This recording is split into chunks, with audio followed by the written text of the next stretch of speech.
Hello my lovely student. आज हम वर्ण के बारे में कुछ सीखेंगे। वर्ण क्या है? वर्ण उस मूल ध्वनि को कहते हैं जिसके खंड या टुकड़े नहीं किए जा सकते। हिंदी भाषा में प्रयुक्त सबसे छोटी ध्वनि को वर्ण कहते हैं। वर्ण की एक और परिभाषा है, अक्षरों को ही वर्ण कहा जाता है। हिंदी में उच्चारण की दृष्टि से वर्णों की संख्या 45 है, जबकि लेखन की दृष्टि से वर्णों की संख्या 52 है।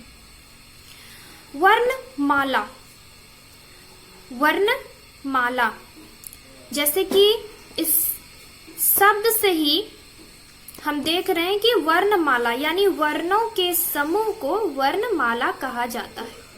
दूसरे शब्द में हम ऐसे भी कह सकते हैं, किसी भाषा के समस्त वर्णों के समूह को वर्णमाला कहते हैं। प्रत्येक भाषा की अपनी अपनी वर्णमाला होती है, चाहे वो हिंदी हो या अंग्रेजी। जैसे हिंदी की वर्णमाला है आ ई ई, अंग्रेजी की वर्णमाला है ए बी सी डी। तो वर्णमाला हमने पढ़ा वर्ण।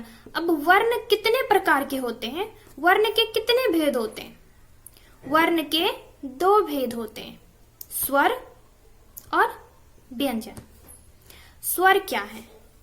स्वर किसे कहते हैं?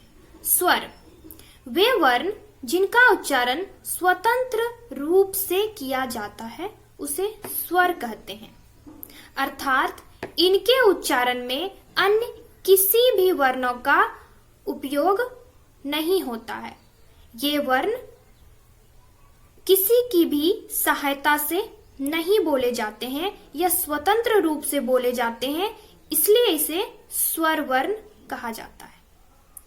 स्वर वर्ण कंठ और तालु के उपयोग से होता है। इसमें जीभ और होठ के उपयोग नहीं किए जाते हैं।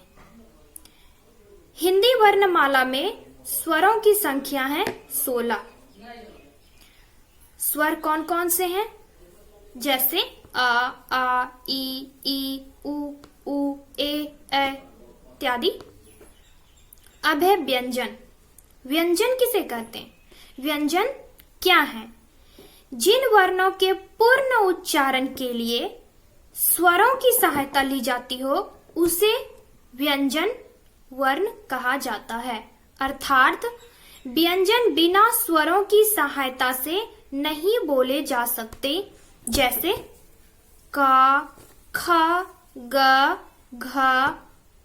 ये सब व्यंजन हैं और ये स्वरों की सहायता से बोले जाते हैं। जैसे का जो हम बोल रहे हैं वह आ के साथ उच्चारण हो रहा है, तो यह व्यंजन है। ये था स्वर और व्यंजन। धन्यवाद।